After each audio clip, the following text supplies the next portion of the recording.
Hey, World Builders, welcome back to Shoutout Saturday, where I read your lore. This is number 17. If you want to hear your own writing read aloud here, then come submit something for the daily prompt in our Discord and tag it for the Shoutout Saturday tag in the Build Together forum, and it'll get read here. So let's read some lore. If you've watched Shoutout Saturday number 16, you'll notice that day 181 is familiar. It was one of the earlier days of that Shoutout Saturday episode.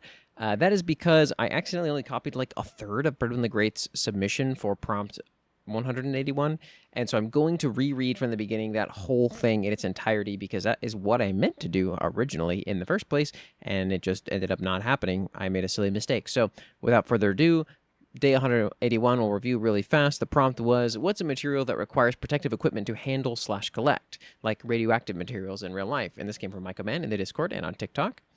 Predwin the Great wrote, a mild fever. It's cold today. Arthur, by sheer luck, had survived for months in this hell. Crunt died in that second orc wave all those years ago. Big fella ran out of ammo and decided to run into melee.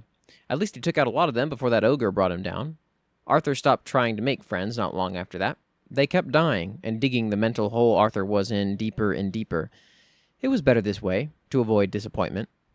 The bell rang. A clean ringing of mechanical precision, much better than the old one from his last post. His actions of heroism landed him deeper into the front lines as part of a forward reclaimer team. In other words, Arthur rips apart the machines used by the forces of death and brings the bits back for reuse.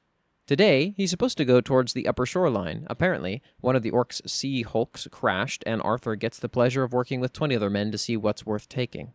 After a short breakfast, eggs and toast, a welcome change from the slop back at OTR 55, Arthur gets suited up and clambers into the scout crawler. Other people try to talk to him pointlessly. Arthur is only here to avoid the wall, not to make friends. Walking past them into the co-pilot's seat, Arthur revs up the engine. A loud crackling slows down and becomes near silent as the actual pilot walks into the cabin.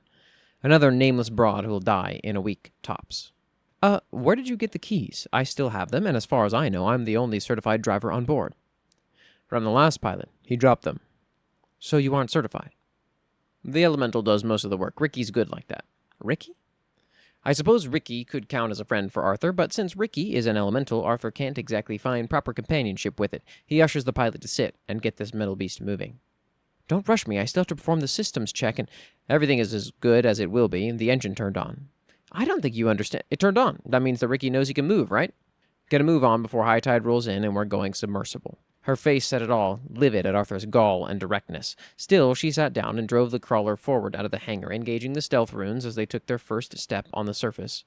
Arthur tried getting some extra rest in, but his co-pilot kept trying to make conversation. So you're Arthur. Everyone else in the hangar told me you've had it rough. I've only had it rough because I'm still alive. What's that supposed to mean? It means that the longer you're here, the worse everything gets. Okay, my name's Gotta Whiz, watch the whale, eh? I already was watching... Arthur closed the bulkhead behind him and walked to the privy. The others gave him small glances, looking at his unkempt hair and calloused hands. They knew of that when they saw one, and they were smart enough to know that Arthur was dangerous even to his allies. Good. The less people talking to him, the better this wretched day will be. Arthur stood still in the cramped restroom, looking into the mirror at his cracking, dry face. Sam got deployed. He was brought from home at 13. Is he even still alive? Arthur never got to see him. If only Arthur died that day, then Sam might not have been for... The crawler came to a halt suddenly, slamming Arthur's nose into the steel wall. Opening the door and marching to the cabin, Arthur looked out the viewing port past whatever her name was to see an army on the move. 4,000 or so greenskins, purple freaks, and daemons all marched in unison. Their numbers stretched out into the fog, hiding their true force. Tanks, steel-framed dreadnoughts, and monolithic daemons mixed in the horde. The pilot turned to look at Arthur. They're going to the bulkhead. They have to be. Yep. That's got to be the biggest force they've ever deployed. Yep. Stop that. Don't you care? They could get through and kill thousands. Yep. But it's not our problem, or the task we were asked to do. That shouldn't matter. Everyone in Kamar could die. Do you want to die? What? Do you want to die? Are you going to be the one that valiantly kills 3 orcs and gets eaten by a daemon the size of a building? Do you want to be the brave hero that did absolutely nothing, or do you want to do what Ilarwin told us to do? I've heard what he does to soldiers that disobey his orders. Do you want to be the next bit of soul steel that gets stamped onto a tank, huh? Do you? They waited for hours to see the horde pass. She cried an hour straight before pulling herself together finally. Pathetic. After they were sure the army passed, Ricky pressed onward. Silence. She gave up on talking to Arthur finally, leaving him in peaceful quiet as the rumbling of the engine shook his aching muscles. Slowly, gradually, the sound of conflict grew louder as the tide started coming in. The moons grew larger in the sky, pulling the water up as their twin forces yanked at turmoil. Coming to a halt at a cliff, the crawler looked over a small war zone. Caldathan forces, suppressing orcs taking cover in a gargantuan warship, beached on the shore with its guns largely disabled from the hurricane that threw it against the rocks. Bring us in there. They don't have any anti-tank weapons. How do you know? Ricky would be quivering. I don't... Okay. Marching headstrong into the battlefield, Arthur pulled the warning lever, sounding an alarm in the crawler that sent the gunners running to their seats. The greenskins saw Ricky's cloak waver as it drew close, opening fire just as the gun crew returned the favor. Orc after orc was shredded apart like they were chucked into a wood chipper. Falling apart at the seams as they ran for cover, the steam crawler kept firing. The Caldathans behind them charged with the crawler's push, shotguns firing into dugouts and flamethrowers torching the wounded. The sponsons on Ricky ripped apart any orcs that tried to pull a fast one with grenades, moving the turrets against the will of the gunners. The steam crawler's engine roared, almost resembling the laugh of an old man as orc blood splashed against its feet. Is this Ricky? Is it moving us without us commanding it? Yep. Ricky's complex was too restrictive, so last month after our 4th deployment together, I wiped it. You what? Relax. Orcs are way funnier to kill than us. It'll be fine. Ricky forced open the hole of the Sea Hulk with the crawler's bulk, opening up into a room with at least 30 orcs, with the turrets, all as that laughter from the engine grew louder and louder, completely unmistakable for anything except an enthusiastic mirth. Orcs screamed and explosions racked the hull, but the crawler kept on, laying out lead like a hailstorm. Even as their numbers thinned, however, the orcs kept fighting as they always did, with primal fury. As the battle grew quieter, so did the crawler. The wicked laughter slowed to a nearly inaudible chuckle before fading away into absolute silence once more. Well, we'd better start scouring for things to scrap. Illerwin's orders. Right. Stay here and watch the crawler. Her words had lost all emotion, becoming cold and hollow as Arthur led the way out of the crawler, rounding up his associates behind him. The Sea Hulk rested against the beach like a city. The largest vehicles in all of Turmoil, one of them brought low by nature rather than any mortal or meta armament. Its insides stretched on like the bowels of some great beast, metal corridors with flickering lights, air as cold as Rionas Gal's harshest winters. That brought back some memories, useless ones, but regardless, they were happy. Other Caldathan soldiers were clearing out rooms ahead of Arthur's team, shotguns and flamethrowers echoing through the halls with even more tormented greenskin cries. Arthur's instinct led him deep, deep into the ship, his men behind him cowering as the hull buckled under the weight of land, creaking into the halls as an echoing groan of pain. Delving even further into the Sea Hulk, Arthur and his men found a gargantuan room with numerous strange suits and lockers and hung up on the walls. One orc lay against a massive door, bleeding out slowly, looking to Arthur as he approached. His men stood behind him as Arthur carelessly walked towards the orc, murmuring between another as he leaned down to meet the orc eye to eye, opening up in the orcish tongue. What purpose does this room serve? The orc was stunned for a moment, but as if it couldn't refuse Arthur's words, it replied in truth. It's a stabilization room. This door behind me leads to the reactor. The beast coughed. Reactor. What powers it? An arcane circuit? No, it's nuclear. Elaborate. It runs by boiling tons of water. By using a really, really spicy rock. Spicy. Arthur's men looked startled at his mastery of the orc language, shuddering as he turned to look at them for a moment. After glancing at his men, he looked around more at the room, at the suits and containers scattered about. Well, men, suit up. I'm sure Illerwin will love to get his hands on a spicy rock. Nice. I'm glad we got to read the whole thing. This is super cool. I like the way that this ended up going quite a bit. Predwin, some great dialogue, really good descriptions of like giving life to these colossal objects that feel very organic in all of their cold metal nature. Really well done. So now we start the proper Shoutout Saturday number 17. For day 188, the prompt was, are there any deeply mysterious characters in your world? What are they like? And this prompt came from Predwin the Great in the Discord and on TikTok. And Predwin the Great writes, your benefactor, entry in Rust and Blood, which number 181 was as well. The Chosen, the 6 great warriors that have diverted catastrophe by destroying the Deacon of Decay, are beholden to a stranger, a man draped in black, darker than any darkness you've ever seen. He watches them from afar, behind trees in a forest, deep inside a crowd walking through a city, standing atop a cliff overlooking their battle. The Chosen are never without their benefactor. That's what he calls himself, that's what the countless soldiers under his command refer to him as, and that's what the Rets call him. He never talks to them, at least not with a voice, leaving void black letters with vague words and even vaguer threats, all guiding the Chosen into doing what is best for the world. The benefactor, your benefactor, is deeply untrusting to even the most devoted of the chosen to his cause, never revealing what the chosen don't need to know, a facet of him that has endangered them more than once. The one thing that the man draped in black always reminds the chosen is that even they can be replaced. Even the mighty chosen ones are expendable meat sacks in this benefactor's schemes. How long until they aren't even worth guiding anymore? What are they really preparing for with all this needless conflict? Only time will tell, and even then its lips, too, are tightly sealed.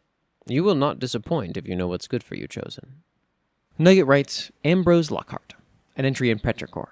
The Lockharts are a very notorious family in Petrichor, but one no one knows anything about. They're one of the oldest noble families, and one the decade evidently favors quite heavily. They all suffer from a hereditary blood condition, they all always have an emotionless expression on their face, and the house head always wears a purple jeweled brooch that's been passed down for generations. It's almost like their secrecy is part of their image. The current house head, and only living member of the Lockhart family, is Ambrosius Lockhart. He lives up to the family legacy by putting up the same empty face and letting no one know anything about him. The public would know that Ambrose is seldom seen in public. He rarely talks, he rarely makes eye contact. His fellow noblemen would give you much of the same if asked. He's extremely formal, quiet, and generally dislikes people as a concept. But on top of this, he isn't very good at his job. He never talks unless he needs to. He has little respect for his name and title. He married an orphan from Lower Petrichor. He's one bad cough away from dying, and he has nothing planned for who will take his position. He doesn't take his job seriously, and even his peers know next to nothing about him because he doesn't interact with anyone outside of his husband. One would think he's hiding something. And he is. He's afraid. His family has been chased by death far before he was born, and he's well aware he's the next one in line. He fears his god while being told he's special. His illness only gets worse, and he only becomes more afraid and more desperate. Ambrose will do anything to avoid dying. Necromancy is highly illegal in Petrichor, but if tearing his soul out of his body and storing it in his brooch will prevent his death, then so be it. But simply being a lich doesn't stop the progression of his disease. He's still dying, his body still rots, he simply can't die. He continues to practice necromancy, and he cuts out his infected organs to slow the spread of the rot, but even this only takes him so far as his body only decays faster. Even as the rot and mold seep into his very bones, he knows it means he is special to his god. He is special. The gods want him to do this, but he's never felt so afraid. He is afraid of the gods, he is afraid of death. Ambrose refuses to die, no matter the cost. Very good stuff, Nugget. This gives us a really cool look into Ambrose's character a little bit. A person willing to do anything to stay alive. I mean, suppose who isn't scared of death? Most people are, but some people go a little bit farther than others. The Wanderer writes, Deltarivia, Lord of Delirium. Deltarivia is an enigma among all mage kind. Even the subjects of his kingdom don't know too much about him. He's ancient, a powerful sorcerer, the likes of which appear very little in history. Seems to have a shady past. Artwork I made of his younger days. Was an arcane bounty hunter and a thief for a while, but is now a king who has acquired an ensured peace for his entire realm, one he protects with a barrier of light. He also has access to divine magic, being able to cast spells mortals usually shouldn't, such as summoning an eclipse or blood moon. While a very fair, just, and moral king in nearly every regard, he isn't afraid to delve into darker magics for his experiments. Also being able to summon monsters of a terrifying variety, and all of that is without mentioning his access to a very rare material from before the dawn of time, Eternium. And the fact his castle completely alters itself and teleports from time to time, he also seems to have some sort of secret trade route, being able to take resources and return with highly pure gold of an entirely unique mint not found elsewhere. Moreover, he is one of the only 3 suppliers of gold within 2,000 miles. He is incredibly beloved, but not even his closest advisors have too many questions about the quiet, kind, just king who would rather study a new plant than go to war or delve into diplomacy. A perfect case in point, no one knows if the country and castle was named after him, or if he was named after them. There's also a picture of Deltarivia in Minecraft that the Wanderer made, which is super cool, and I will show that on the screen now. I really like, I mean, maybe this is a weird comment. I didn't have too much to say about the general passage, as it were, but I really like the names. Deltarivia and Delirium are really cool. Eternium, great naming convention. I don't know exactly how you find your names. Everyone does it a little bit differently. We've actually talked about this in the server before. It's always really interesting to see how do people get their names for their stuff. And I really like that. I don't know, these names suck me in a little bit. Like, maybe that sounds funny, but cool stuff. For day 189, the prompt was, what's the most powerful, peaceful/apathetic entity in your world, i.e. has no interest in violence, conquest, or power? And this comes from the Wanderer in the Discord. Laredia writes, Guild Mother. Lady Faramais is the creator of guilds. She made them to help expeditioners on their quests and jobs to have somewhere to stay, train, even learn. Before this, Lady Faramais was the royal mage of the Athanashal family that currently rules over Pandora. She was forced to resign when she wouldn't harm anyone and only healed them during the civil war of Pandora. Now, the guilds have spread through most of Laredia, either as branches of Athens Guildhall or their own type of guild. Faramais is still known as one of the most powerful mages in Laredia, having perfected every elemental type of magic. On top of this, she's one of the few people who still study alchemy, which has become a lost art. Okay, nice. We got a nice reason for adventurers to exist in a world, which is always really smart. I hope that I pronounce things okay. I was actually not sure if it was like Faramais or Faramiche or something like that. And Athanashau, hopefully I'm all getting close. Correct me, please, in the comments of the video or in the Discord, and I will do my best to remember. Also, cool, username and setting are the same. I always think that's fun. Very neat. The Wanderer writes, Garuntha, a terrifying display of neutrality. If you were to ask anyone on Endrin, Aval, or even the outskirt worlds in the Aether who the scariest person was, the mage Garuntha would likely be in the top 5. If even a tenth of the stories were true, he would be beyond the most powerful wizard to ever live. He was in a category all to himself. He killed gods, developed powerful superweapons, cursed artifacts, built entire cities out of the desert, and yet not a single true tale about him will ever have him initiating violence to others. He built weapons, yes, but he didn't use them. He slew gods, yes, but every single one of them sought him out and attacked first. He built cities, but he never forced them to be inhabited. Once you get beyond the terror of this mage's power, it becomes evident that he did not start a single fight, and when left alone, left everyone else alone. Nearly every single ill deed the stories say he did was a result of people trying to kill him, stealing and discovering cursed items, or invading his halls of experiments. When he finally died, no one is sure if he ever did or if he simply went somewhere else, everything he made was thrown into the deepest pit available, buried and sealed with powerful dimensional spells in place to avoid anyone from being able to even access where the realm of Garuntha even was. He instilled fear beyond all others, but did not once act as an aggressor. This is a cool take on the prompt, The Wanderer. Someone who has made weapons of war, but is still someone who's completely not interested in engaging in it, is not interested in violence, but will fight back if prompted. I think this is something that a lot of us didn't really actually address, which I think is super cool. Nugget writes, Time's Lament, a time traveler and the immortal entry. Where am I? When am I? Someone's listening. Why? The long-forgotten words of a long-forgotten God, what value do you see in them? Do you want to know what's going to happen? You came to the wrong place. I may be the god of time, but I don't see the future. I do not know I am about to die. It will come as a great surprise to me when chaos attacks me, and even more so when I let it happen. Or did it already happen? It's hard to keep track these days. No, it must have already happened. I can remember it like it was yesterday. Chaos came to kill me, like I always knew it was going to. Stella was there. She stayed with me. She held me, before I sealed myself away in a pocket watch. No, that isn't Stella. It can't be. I don't care this much about Stella. Stella wouldn't weep at my passing. No, I'm there. I'm still there. But this isn't my death. It isn't my... Victor. Why him? Did I intend it to be him, or was he just who it always was? Victor is time because he has my soul, and he has my soul because he is me, and he was always me, and after my passing, my remains naturally went to where the rest of it is, and that is Victor, because Victor is and was always me, because I made it that way. I wanted to be human. I wanted this to happen. But if he's dead, I must be about to... Has it happened yet? No, it hasn't. The moon is still intact. Chaos hasn't shattered it yet. Not that I would know he does that. How could I? It hasn't happened yet. I couldn't know about that. I don't know about Victor. I don't know I'm about to die in... When is Chaos coming? He's talking to Stella right now, of course. She's angry at him. He ruined her perfect humans.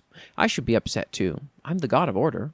Free will, random chance, human choice. It goes against my very nature. That's why chaos did it, wasn't it? Is a thing evil if it simply obeys its nature? But humans don't have an innate nature anymore after what chaos did. They can choose who they get to be. What a fascinating concept. It's a shame they use it for what they do. Even Stella's own child uses his free will to destroy everything she hoped would be perfect. He destroys the entire world out of spite because he can, and I do nothing about it. Not that I know he's going to.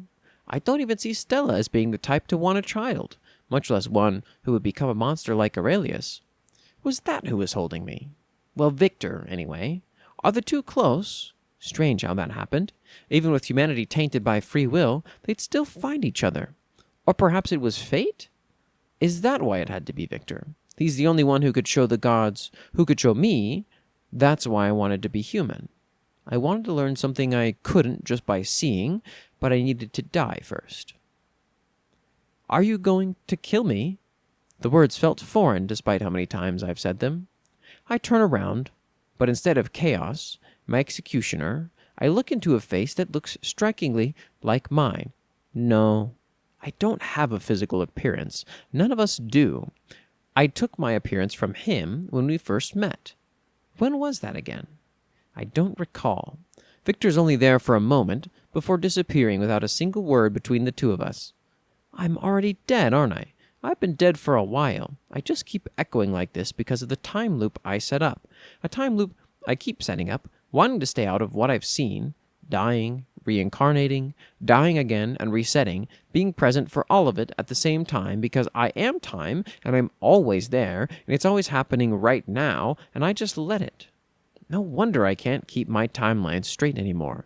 I've been in a permanent cycle of dying without death for so long now. Was this worth it?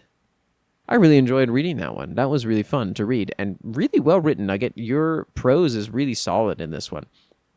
Great flow to the whole thing.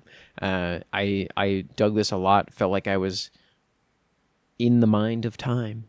Predwin the Great writes, Ophiax, the Winding Workshop. From the smallest pistols to the largest war machines, mortals get their innovations by bartering, willing or not, with Ophiax, the Winding Workshop. Ophiax is the most easy to commune with out of any of the 12 celestials, with simple summoning circles and rudimentary offerings being enough to begin one's case with Ophiax. Those who willingly seek the Winding Workshop out are in for quite the challenge to appease the master of innovation. They must barter with it, and present something worthy of Ophiax's time and effort.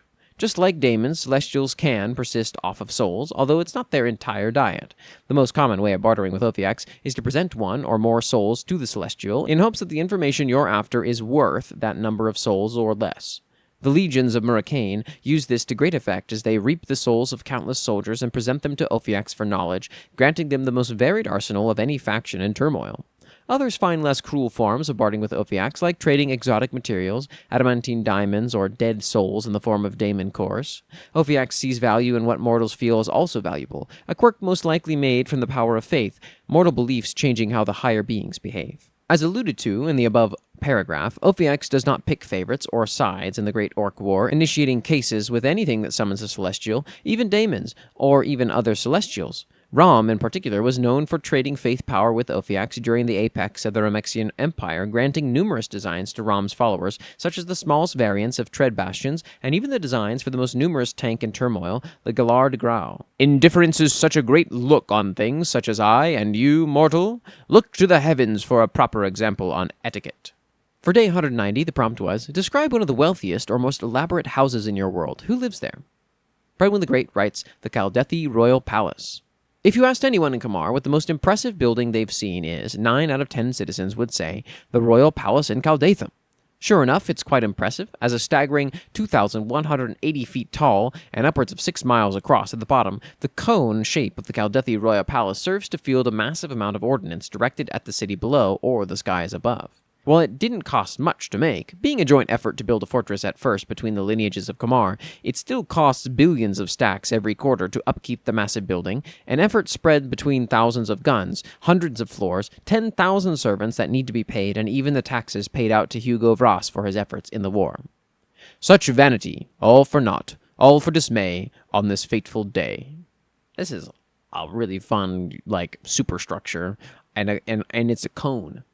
I like that. There's not a lot of cone superstructures. You get pyramids more often, but now I want to know. I'm looking at the wrong thing. How sharp? What's the angle, Predwin? Give us the deets in the comments. Thank you. Cool.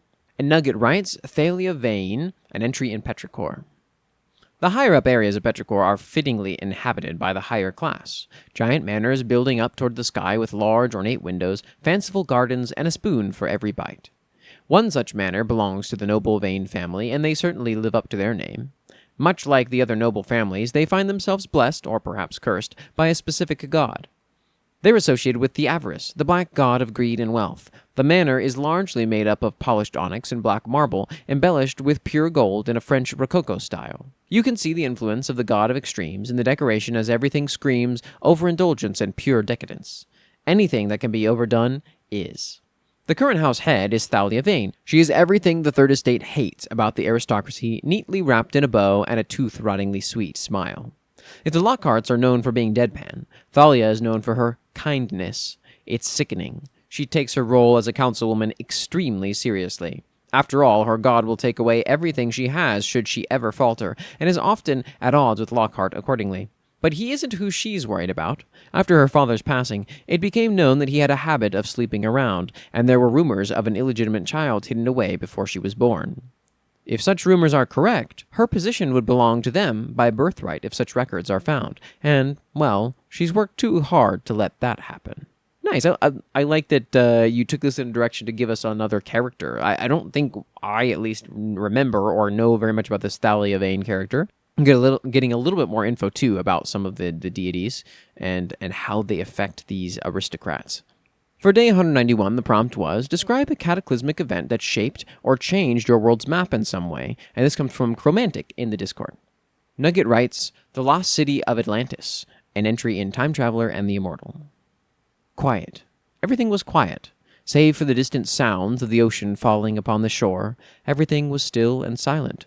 Perched atop the palace library was a tall tower, filled with artifacts and relics of the gods. Countless scrolls in varying languages covered the shelves and floor, and tapestries of famous kings, knights, and gods lined the walls with history. A large dome, held up with tall marble pillars, topped the observatory, with depictions of a star map making up the interior. The floor had a similar celestial motif to the rest of the tower, centering an 8-pointed star. The large, open windows flood the room with warm sunlight and welcome a soft breeze. Someone stood in the middle of the room, dressed in the finest of silks in whites and blues, embellished with a gold collar, bracelets, and a headdress. A long, ethereal cape resembling the night sky trails from the shoulders and onto the floor weightlessly behind him. His face resembled a Greek statue, symmetrical and perfect as the sun rested upon it. He should look like a god, but his human flesh betrays the illusion. He stood in the familiar room he spent most of his childhood in, feeling the warmth of the sun, listening to the sea right outside, taking lungfuls of the ocean breeze running through his hair.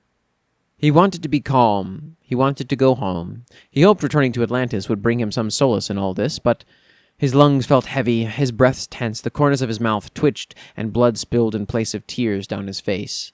Everything was okay. Still, quiet, calm, everything he wasn't. Ah! Aurelius screamed at the top of his lungs, his long, braided hair furiously glowing like the sun in his rage. He felt the stone floor splinter beneath his feet as magic burst out of him. He darted around the room, tearing the tapestries, ripping up every piece of papyrus he could find, and throwing whatever wasn't nailed down across the room. The walls and floors were scorched and cracked from magic blasting against them. He punched one of the perfect marble pillars, leaving a fracture through the entire thing and a sizable crater from where he hit it. He summoned his daggers and knocked out another large chunk of marble from the pillar before turning around to continue tearing up his walls and possessions with the knives. Eventually, he collapsed to his hands and knees in the ruins of his old study, torn pieces of paper and rubble still slowly falling and settling around him. He cradled his head low in his hands, feeling his hair between his fingertips and pressing his palms into his eyes. Blood was still pouring out of them like tears, trailing down his face, wrists, forearms, and down to the cracked floor underneath him. He could feel himself shaking and hyperventilating. His chest felt tight. He hoped he would feel better, but now he just feels guilt on top of everything else. And then he felt the ground shift. He sat up with a start, hearing screams and warning bells from the city below him. He looked outside and saw people running in panic from the earthquake. He ran down to the chaos in the streets, trying to wipe the blood from his face as the city was already beginning to crumble. But it wasn't the earthquake people were scared of. Almost as quickly as the earthquake started, the city was engulfed by a large shadow. Aurelius looked up in horror as a large tsunami towered over them, blocking out the sun, and headed directly to the city. And in a single day and night of misfortune, the island of Atlantis disappeared into the depths of the sea. Okay, cool. So Aurelius is responsible for Atlantis in Nugget's setting, which I think is fun. Some nice change of pace in the writing. That was good. The Wanderer writes, Endrin, a shattered world. Endrin is a world of many apocalypses. It is born wounds great and deep, but no greater than the great cataclysm. Endrin's world was once very pristine, straight lines for hundreds of thousands of miles, a great circle of land in the center, and the edges of the world with great mountains. This was called the Old World afterwards, but the Elder Titans grew in contempt with each other and raged war. The world beneath them was shattered through their war that raged for ages. Eventually, the Great Water Titan was slain, and his body turned into the Great Ocean, submerging the lower lands, permanently separating the world with water. The world was in utter ruins, unrecognizable from its old state. Nice, so this is like the baseline creation myth, then, of Endrin, I'm assuming, the Wanderer, and I this is interesting. It has me intrigued. It's quite short, and so I'm interested in if there are more mythological details. Maybe we'll have to see if we get more. For day 192, the prompt was, take 2 answers to previous build-together prompts and connect them somehow, and this comes from the law in the Discord. So Nugget took day 148. The prompt was, what leader or person of influence has the most illustrious artistic patronage? What have they commissioned/funded the creation of? And they talked about Edward Lockhart and his general reputation, and they smashed that together with day 186, which was, what's a company or government that fell apart over controversy in your world? And apparently they didn't write for it, so they are going to smash that together. And it being next to a prompt about Edward makes them think about the Petrichor Revolution, so that's what we're going to talk about now. The Downfall of Edward Lockhart, an entry in Petrichor by Nugget. Edward was born and abandoned to the lowest of the low in Petrichor. No name, status, family, money, home, nothing. He was nothing. But he had a gift few others have in Petrichor, optimism, and he loved to share it with everyone he came across. He would write songs and sing and bring people together. When he was around playing his violin, it felt like things were going to be okay. As he and Thaddeus got older, they were swept up in the movements of the revolution. While Thaddeus's views on the revolution were certainly far more extreme, Edward still dreamed of a better world, and he was a voice people listened to. Most people knew Edward, and those who knew him loved him. He was a voice of hope to the people in Lower Petrichor. And then he met Ambrose and fell in love. When Edward feels something, it consumes every fiber of his being. There was no ignoring his heart after Lockhart had it. They eventually got married, and his reputation went downhill from there. He was seen as a traitor, especially to Thaddeus. He was a revolutionary, and here he was sleeping with the people who were oppressing them. Edward is still a kind-hearted soul who strives to make everyone he meets happy, and his new company of nobles was no exception, which only salted the wounds further. He had clean clothes, a full belly, and a warm bed while they were still suffering under the aristocracy. They felt he was indulging too much in his decadence and not doing enough to help them. The Second Estate treated him even worse. He's just some homeless orphan from the Third Estate, and Lower Petrichor at that. He was worthless, and his blood was filthy. He did not deserve the position he was in, and Lockhart should have married someone with more status. And things only got worse as Ambrose's health declined. Edward would do anything for his beloved husband, so in addition to taking care of him, he also started attending council meetings on his behalf, which only made him even more hated. There were even some attempts to poison him, but strangely, none of them worked. His husband's condition was only getting worse, and Edward was still determined to do whatever he could to help him, even if it meant getting his hands dirty. The revolution outside was growing more volatile every day, thanks to Thaddeus's influence, and Edward's reputation was becoming more controversial accordingly. Despite everything, Edward's views on the world never changed. He still only sees the good in people and dreams of a brighter world. And then Ambrose went missing. He was seen as dead to anyone else, but Edward knew better. He knew his husband refuses to die, and this wasn't the end of it. Edward was arrested shortly thereafter as an enemy of the revolution, suspected murder, and evidence of necromancy left in the manor. His sentence was execution by the guillotine, as was the case with most enemies of the revolution. But he never actually made it to his execution. Apparently an old friend had a change of heart. I remember this being discussed before, how Edward is sort of stuck between a rock and a hard place, politically speaking, and neither side is going to love him. In fact, they're both kind of going to hate him. And I feel bad for him.